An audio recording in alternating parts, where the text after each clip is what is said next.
Magandang ehemplo ba kayo sa kabataan? Yes, Sa I restored public order in my city and everybody is safe. Anong posisyon sa gabinete ang ibibigay nyo sa babae?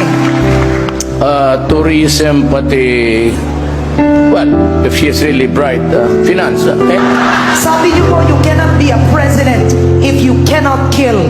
Papatay ba kayo kung kayo ay Pangulo? No, it's not the actual. Takot kang mamatay, takot kang pumatay, huwag kang magpresidente. Anong sitwasyon ang posibleng mag-udyok sa inyo para magdeklara ng martial law?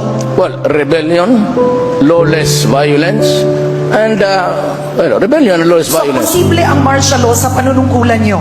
No, cannot be. Wala naman, hindi na ganoon kalawak ang rebellion natin. Papayag ka bang mailibing sa libingan ng mga bayani si dating Pangulong Marcos? Yes, definitely yes. Because it has divided the country until now.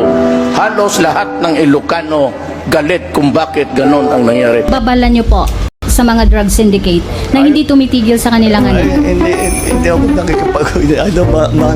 Bahala kayo sa ginagawa niyo. Basta tuloy-tuloy lang kami.